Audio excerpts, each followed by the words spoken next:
Welcome to the episode 31 of Take It EV 3.1. In today's episode, we've got an interview with a special EV owner. Her name is Ellie, and what makes her unusual and special is the fact that she is a lorry or truck driver by trade, but she's recently got herself an electric Mustang. And it's an interesting conversation I thought I'll share. And what's amazing is that I learn a lot about trucking industry, the differences between European and American way of dealing with this. And also we talk about EVs, of course. The interview got cut short due to technical issues with the recording software that we used, but hopefully it's enjoyable, and just sit back, relax, and enjoy. We are the podcast about the EVs, where we don't just self-charge, but we also plug in. Here's Ellie. So my name is Ellie O'Daire. I'm a long-haul truck driver from Montana in North America, USA. And so I just picked up a Mustang-E back in July. I was living in California at the time, and I just moved up to Montana. So doing that long trip in an electric car was certainly a very different experience compared to driving semi-trucks all over the place. Okay, and it sounds very... When I think about the prototypical semi-driver or lorry driver, as we call them here, truck driver, I think that's the universal around the world term. They usually don't strike us as the sort of the EV type. What got you into buying an EV instead of another ICE car? Oh, I've always been kind of a nerdy individual, so I really love seeing just like the cutting edge stuff. I like playing with new technology. I've always had the most fuel efficient truck I can get in the industry. Typically a Freightliner with very advanced aerodynamic features on it to really push the fuel economy up to so industry average fuel economy for long haul trucks is like 5.66 miles per gallon, US gallons, which is a little off from UK gallons, I think, yes. But I don't know the conversion offhand. But the more fuel efficient trucks can push 8 to 10 miles per gallon, and that makes such a huge difference in the bottom line. But a lot of drivers they prefer those like boxy trucks with the long hoods, and we don't get the cab over design that's popular in the UK and Europe, because we have very different length laws over here. So we can actually make trucks that are basically like a bullet train shapes that are very aerodynamic. Yeah, it's funny how that makes a difference. Anytime I speak to anyone in the US, they always say, well, just buy a Tesla, just buy a Tesla, just buy a Tesla. I hate to be talking about Teslas because there's so many people talking about Teslas out there. It's boring, basically, at some level. But I do have to, that's my kind of reference point. So everyone's talking about Teslas because in the US, there's loads of superchargers, so you can actually easily get across. But yes. you obviously you can't use superchargers with Mustang-E. How did you find did you have any problems? Was it easy, especially as a sort of, because I'm guessing that's your first electric car, right? Yes. Yeah. I drove a regular gasoline powered Mustang before that. Okay. So you just moved Mustang to Mustang. So there's another angle in there. Same color even. Yeah. Oh, wow. So how did you find the charging experiences in the US? It wasn't as difficult as I thought it would be, but I did run into more problems than I expected as well. They were very well paced, especially once I stopped trying to just push the range. So like the first day I did like 170 mile leg at one point, and did like a full charge at a Walmart. But once I stopped trying to do that, I was just doing like a 20%, 30% charge at each of these charge stops along the way, and it was a much smoother experience once I did that. But even still, the non-Tesla charge network, Electrified America is the most widespread one here, is a little inconsistent. Okay. I experienced a couple of broken chargers. There was one where I was plugged into a charger with a dead screen and had to do everything through the mobile app. And then another one where it was just, or that same one where they'd clearly been vandalized a few times. There was silly string all over one of them. This was like a day before Halloween, so it's not too unexpected.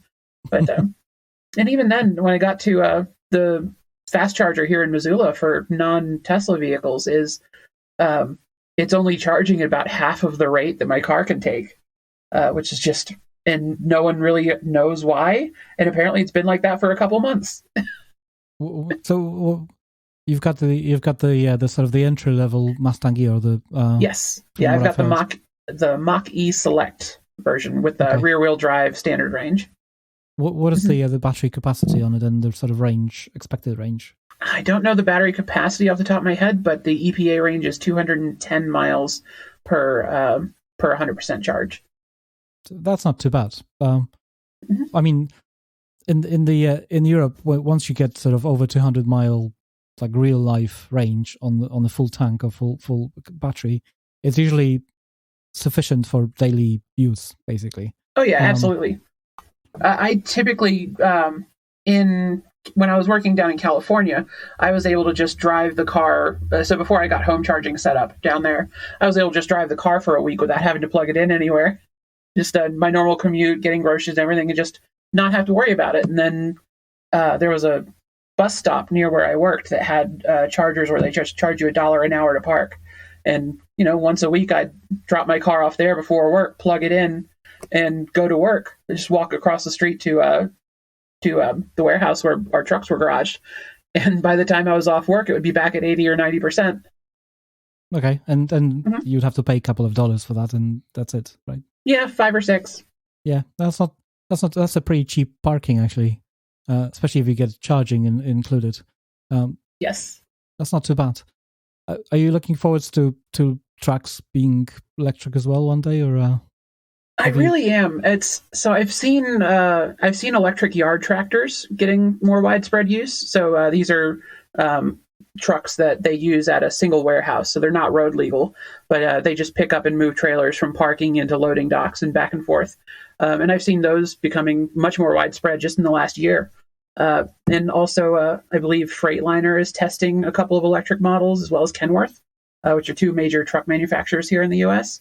Because I definitely saw one near the warehouse. I was just looking at chargers on the local map, and one of the ones was listed as being owned by Daimler Trucks North America, which is the company that owns Freightliner and Mercedes-Benz trucks over in Europe and the UK. Yeah. Interesting. So it was, I guess they got one testing near there, but typically I've seen they use the same DC fast chargers, the combo CCS that my Mustang does. Yeah, that's what they do in the at least in Europe. Whenever I've seen them, they just use the CCS standards, and some of them actually have two CCS plugs, so you can charge from two chargers at the same time, which is a bit wild, but it gets it much faster dump of electricity than a regular car, but they don't get anything close to the range that a regular car does.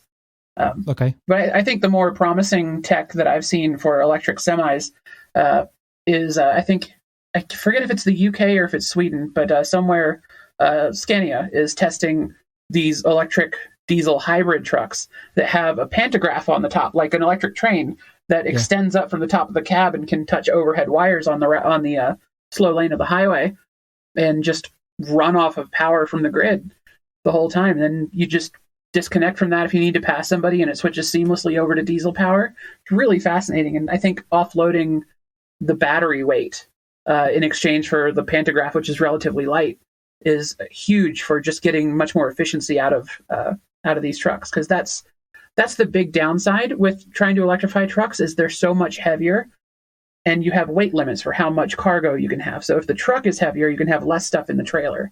So I think that overhead wires, offloading that infrastructure to something outside of the truck, is going to be probably where I think the industry would be better off pushing towards. But that's a expensive investment for countries to go through.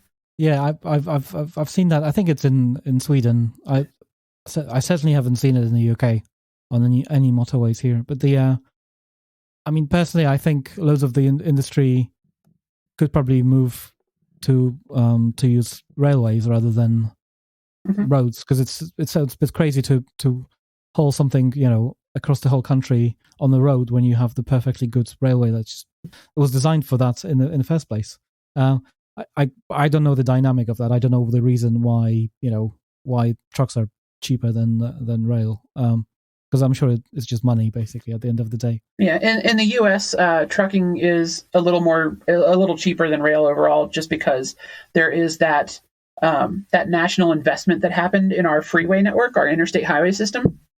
It's basically just a giant subsidy to the trucking companies because these are nationally paid for roads, and the fuel taxes that we pay is nowhere close to what they actually spent on these actual highways, whereas the railroad companies have to pay to maintain all their own tracks. Okay. I think in the UK it's the railways are owned by or at least maintained by the government to some extent, because they're I can't remember the term, but they're nationally they're critical resource or whatever the term is. There's a term for that, but they're basically required for the country to function. So no, in the U.S. we just have a handful of what we call Class 1 railroads, which are these massive companies that grew from just all these regional railroads combining over the last 2 centuries to make these just giant regional monopolies almost of rail service. That they just do exclusively freight. They don't do passenger. Passenger rail is national over here, run by a company called Amtrak. Yeah, I've heard about them. Yeah. It's interesting. So, do you think? Because obviously, US, is a vast country, like we talked about it, and and it would be very hard to put the wires over the interstate, network. I don't know how many miles that is, but I presume it's like thousands. About 45,000. Yeah. Yeah. Okay. I wasn't expecting. I wasn't expecting. 40. I was expecting like dozen or something like that. But okay. That's a lot of miles to cover, and then you've got essentially one lane that's out of use for anybody else, because that's where all the trucks are going to be. So, well, that's kind of how it is already. In the U.S., at least, trucks typically are required to stay in the slow lane, except in major cities where there's 5 or 6 lanes. Sometimes, trucks are required to stay to the right over here, because we drive opposite UK, but trucks are required to stay to the right, and they can pass each other. But if they spend too long in the left lane, especially states like California, where trucks have a much lower speed limit than cars, the state police get a little bit upset at that, and will actually pull you over and write you a ticket for it if you block the fast lane too long. I mean, in the UK, at least, some drivers think that they can't use the first lane or the slow lane. That's the. So, speaking of Mustang-E, what did you buy it because you've like I said, you've had previously a Mustang, so you just wanted to continue to have a Mustang, or did you consider anything else? I've heard that some people find it controversial that Ford has called it a Mustang. Yes, I actually get that a lot. People telling me, "Oh, it's not a Mustang. It's not a Mustang." But no, I very much like the style that Ford goes with for the Mustang. I think it's a really great looking car. So it was very much a part of wanting to stay in that family of vehicles, just because I think they look fantastic. And it's a lot of fun to drive. But I did test drive a Ford Focus battery electric, but that's a little hatchback. I think they have those in the UK. I'm not sure. I mean, we do have a Ford Focuses, but I don't think they make them electric here, because I think that's just a California sort of compliance car. I believe so. Yeah. But it was basically just the entire trunk was taken up by the battery. Oh wow. Interesting. And is there anything you didn't like about that car, and you wish was different? I've never driven long, Mustang-E. I've sat in one. That's all I've done, but I have no experience. So it is a little bit uncomfortable after a really long time sitting in the seat. I found myself having to adjust the seat a bit as I got through longer in the trip, just to kind of keep my shoulder off of the A pillar and or not the B pillar, sorry, and stuff like that. Just some minor comfort things for a really extended road trip, but day-to-day use, it's just like sitting in a normal Mustang, it feels like. Okay. You mentioned that you moved just recently from California. Did you move in that car? Yes. So I had movers pick up most of my belongings, and I stuffed anything I deemed important enough to need to come with me, and anything I would need in the first 2 weeks. Stuffed all of that into the Mustang, and just hit the road and just charged it almost every Electrify America fast charger between here and there. Yeah, I've seen some of your tweets complaining about certain, experiences. But was it? Did you? Because people often say that it's very hard for an average Joe to kind of use these networks these days. That you need to be a nerd or just a technically minded person. Would you agree with that in the US, or is it kind of friendly enough to that you could give it to anybody and they should be able to figure this out? Well, it was pretty simple with the Mustang, at least. Certainly with the Electrify America chargers, I was still using. Ford gave me 250 miles for free, or 250 kilowatts for free on the Electrify America network when I bought the car, and I hadn't really used that much fast charging before this road trip. So I was still able to, for the most part, like the first 7 or 8 Electrify America stations I went to, I just plugged my car in and it just charged on its own. It's a lovely thing that Ford had set up. That's they just call it Ford Plug and Charge, where you set up a payment method through the app that controls the car, and you just plug into Electrify America and it just starts going and it automatically bills you. Unfortunately, it doesn't use the best rate. So now that I've run out of that free charging, I've actually disabled plug and charge in my car in favor of starting the chargers through the Electrify America app because it gets you cheaper electricity. Okay. Yeah, interesting. I don't know of too many networks in the UK that have that option.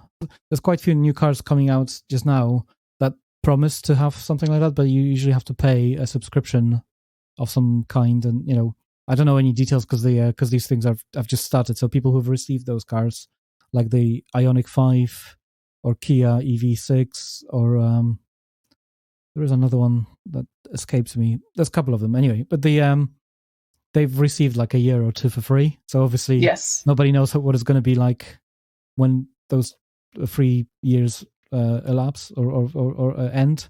We'll see. I presume it's just they've given people 2 years because they're like, well, we don't have this figured out yet, so let us figure this out whilst you're enjoying the car. I think it's the more likely what's going to happen. But I don't like the idea of having to pay a 10 or whatever pounds per month just to have a subscription. That seems to be a bit backwards, because then you still have to pay for electricity on top of that. You just get a cheaper rate.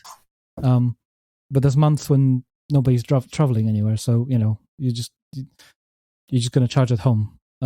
Speaking of which, do you again, because I don't know anything about the way this works in the US, do you live in a flat, or is it a house? I am currently in an apartment. And I was living in an apartment in California as well. Okay. So in California, my apartment complex had EV chargers that you could rent the parking spaces that had them, and then the charging was just $20 a month on top of that, and otherwise unlimited, no extra charge for the electricity. But it was a covered garage parking spot, so it was much more expensive than the regular parking at this apartment.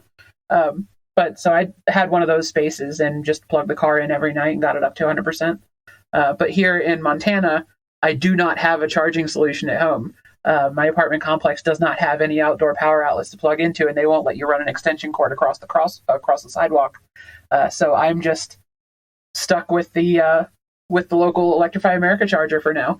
I think the trucking company I'm working with up here is potentially going to let me plug my car in there when I'm out on trips, but I haven't confirmed that yet. So I'm hopeful. I think they have a lot for drivers' vehicles, and I believe they've got plugs at each of those spots for block heater. I'm up in Montana. It gets very cold up here sometimes.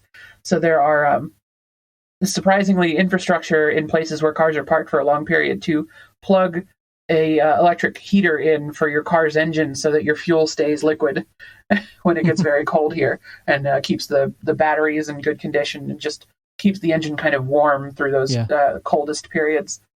So I think my car can charge relatively well off of just a standard power outlet, and I'll be out for a few days at a time at least. So it'll get plenty of charge off of that. Okay. Then, I mean, they have those in Norway as well.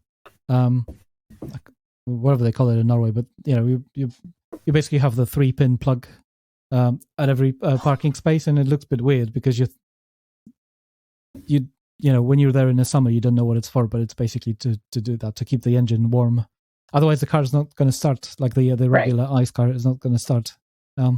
Is Montana, because obviously we everyone knows around the world that California is very kind of very progressive and forward thinking when it comes to clean energy and sustainability and all that.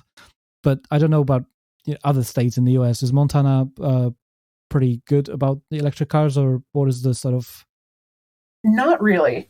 So part of the issue in Montana is that I believe there's laws on the books that only the power companies can charge for electricity. So there's not a whole lot of charging infrastructure here. You've got a couple of Electrify America chargers, which charge based on time rather than power, because they can charge you for the parking spot. They can't charge you for the electricity. But the slight advantage we have there is it's a very tourist-heavy area, and it's typically meant.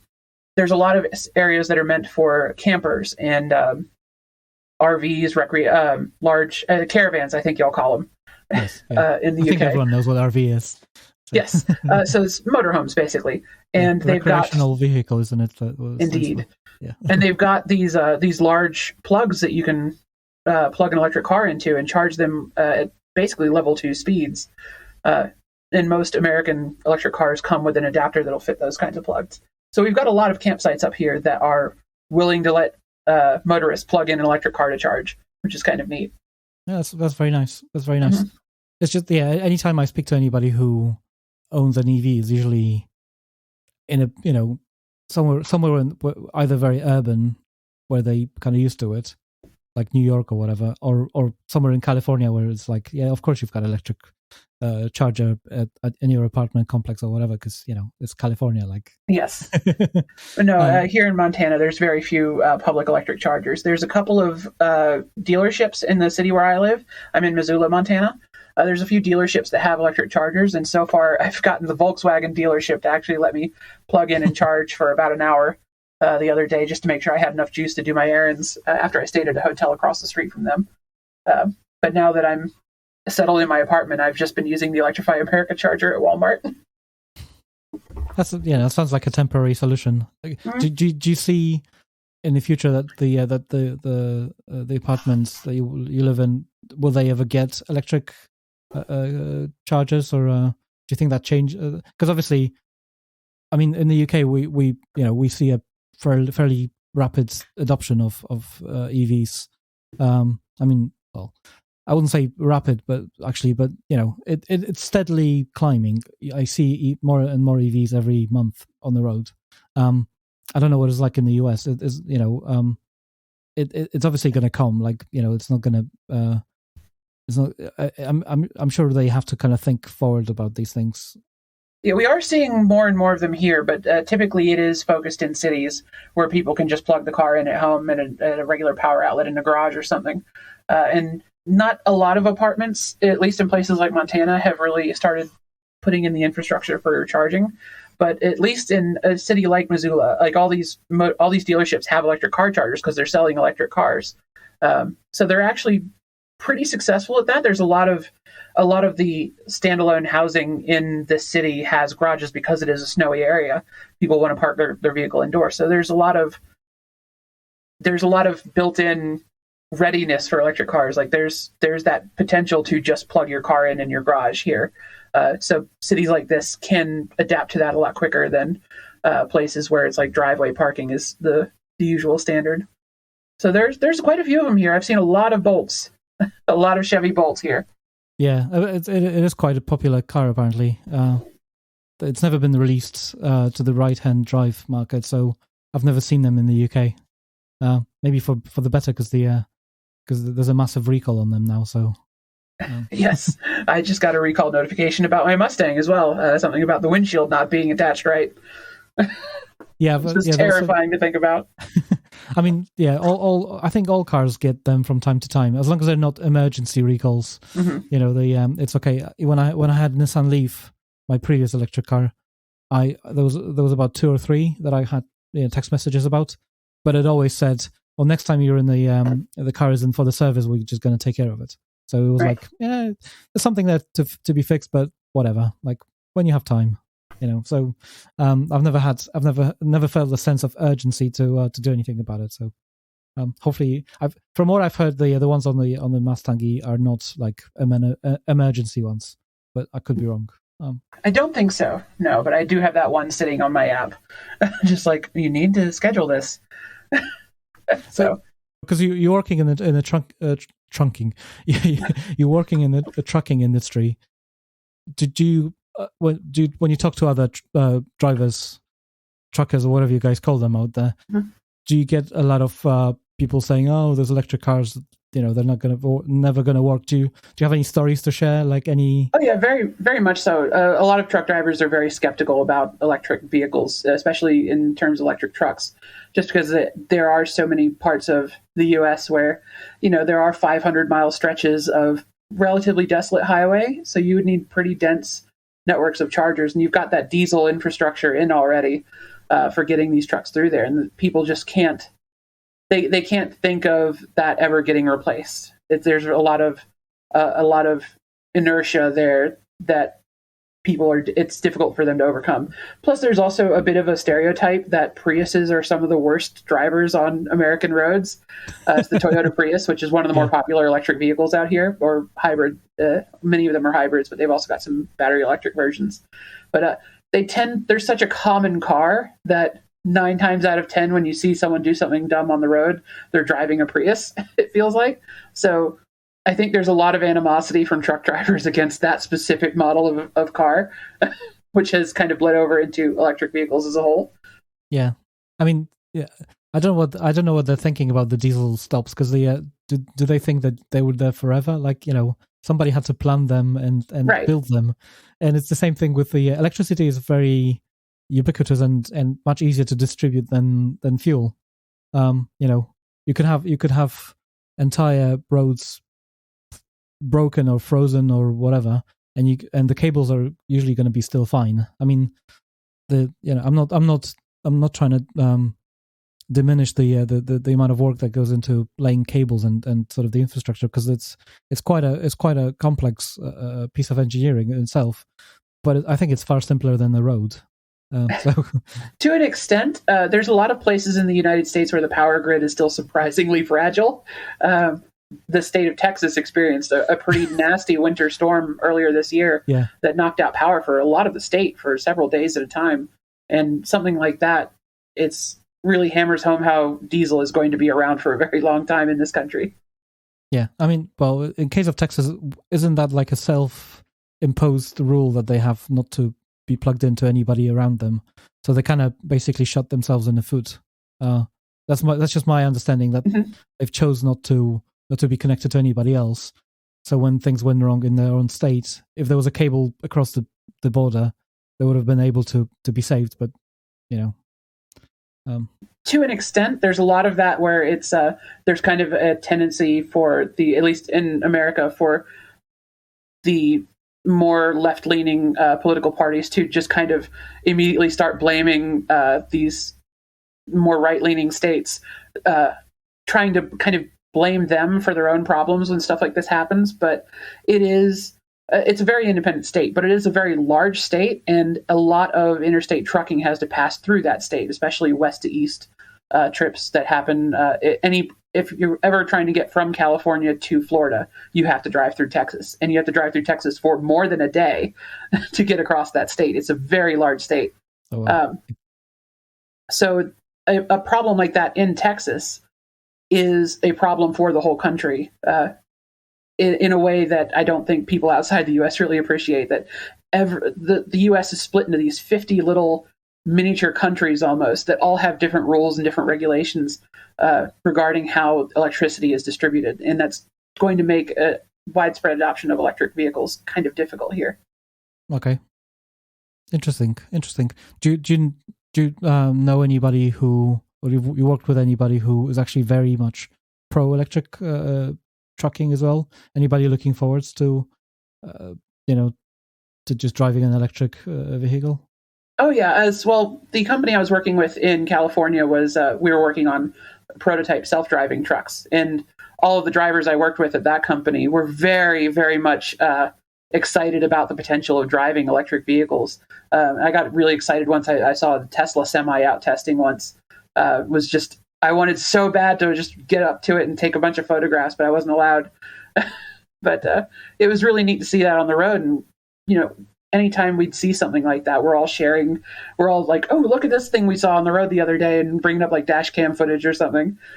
And so there is an element of truck. There is a group of truck drivers, at least in the U.S., that are very much willing to work with new technologies as they come out. And it's exciting for us to see. It's exciting for us to see the industry moving forward in that way. Yeah, this is a perspective of somebody who's never driven a truck, never mind electric truck. But whenever I sit in a prototype of an electric truck, I'm always thinking I wouldn't mind sitting here and doing this as a job. Whereas when I sit in a sort of regular diesel truck, I'm just confused. Like there's so many buttons, and you have to shift the gears. I don't know if they're automatic in the US, but in the UK, the truck drivers are known for not slowing down, because then they have to shift 5 times down and then 5 times up whenever they have to change the speed a little bit.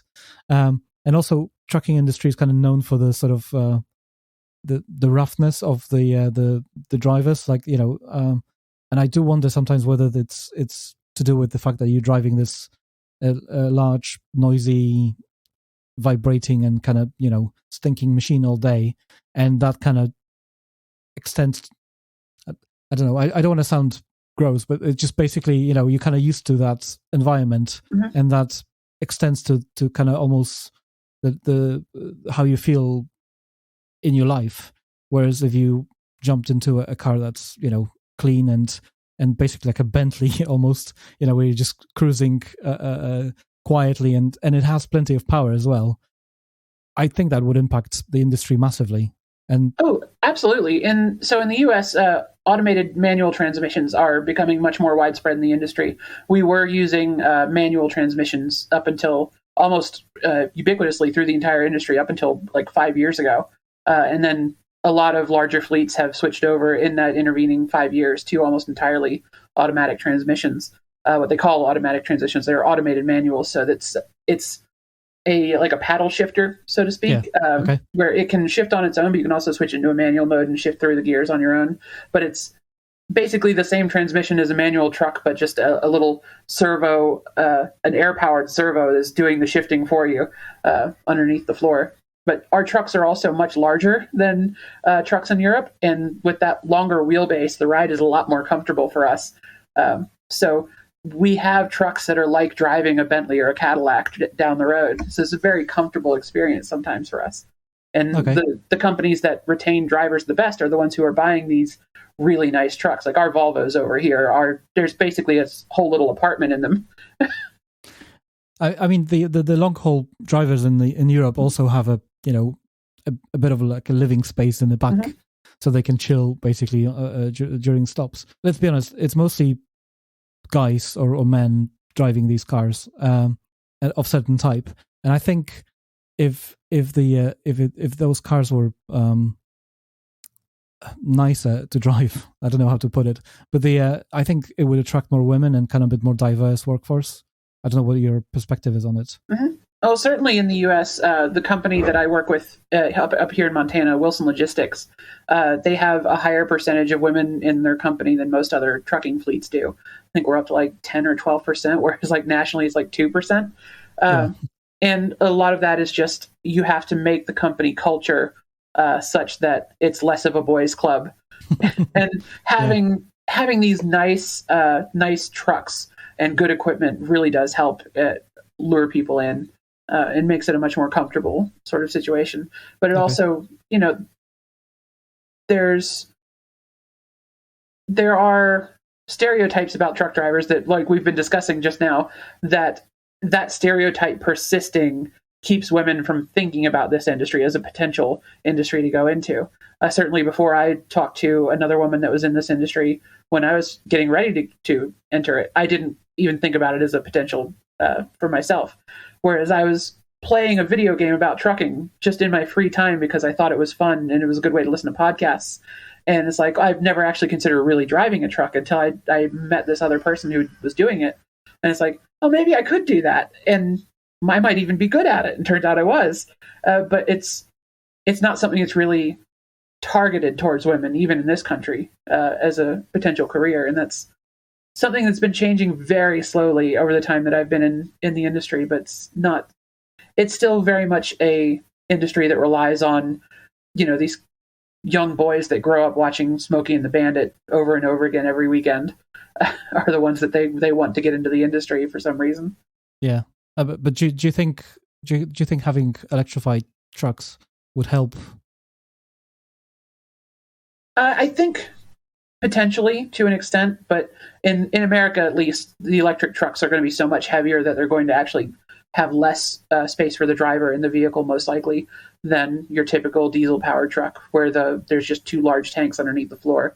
So okay. I think certainly at the start of electrification in the industry, you're probably going to see those trucks be less popular among drivers. Just I don't think they're going to have the same kind of space in them for as far as living space goes. And hopefully they will be more comfortable, but I haven't gotten to drive one yet, so I really don't know. Yeah, I mean, this is just me speculating, obviously, that, I just know, again, this is, speculating and basing it on the women that I know in my life, is they would prefer a cleaner and kind of less noisy environments if they were going to work. But like I said, it's the culture within those companies that would have to change. It has to be less of a boys' club. And yes, I'm glad to hear that it's actually been more diverse in the US, because I hear loads of bad stories about the US in general not being as diverse as a country, compared to some European countries. So mm-hmm. it's good to hear that. Yeah. Another issue that comes up in trucking is certainly the aspect of training new drivers. It's really difficult.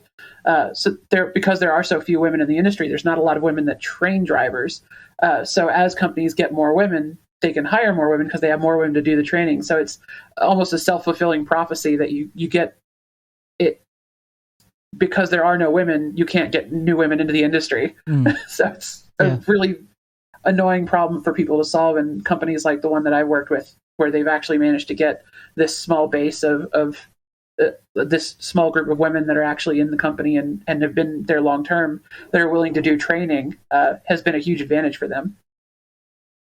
It's that's something I haven't thought about, because obviously I always assume that as a bloke, I always assume, it's just going to be whoever's going to train me, I'm fine. Mm-hmm. But I'm sure, when you're a woman, you're probably more likely to want another woman to train you from yes, a different perspective.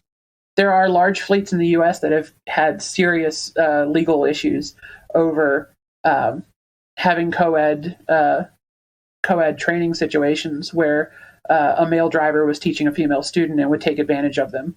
And there's still ongoing lawsuits about that in several of the large fleets in the U.S., and that's been another thing that has kept a lot of women from entering the industry. Interesting. Sorry, that got a little heavy there. Yeah, I was just trying to think about a way to bring it back to electric vehicles, but I'm sorry that it's happening, but I think it's a problem around the world. It's not just US that yes. These sort of things are happening. Any future trips that you're going to go on in your Mustang-E? Anything to speak of for the future? I don't have anything planned right now. I'm still kind of waiting for the Electrify America network to expand between here and where my sister lives in South Dakota. South Dakota is currently a giant hole in the American charging network, where there's fast chargers in Rapid City itself, but there's not really anything within a normal EV's driving range of Rapid City. So getting there with an electric car, other than just buying one in Rapid City and driving it there, is extremely difficult at the moment.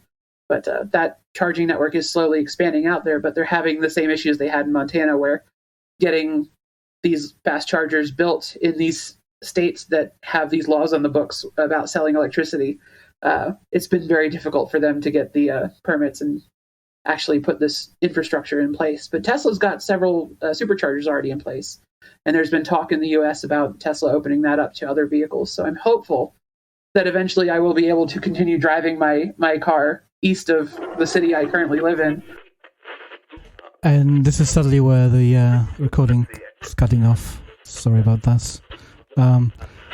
Ellie has a YouTube channel where she's recording all her adventures. That includes the electric car adventures nowadays, as well as trucking. So you might, find out quite a lot of cool stuff. I'll leave it in the description down below for you to enjoy. And as always, if you've been listening so far, thank you for listening, and speak to you later. Bye bye.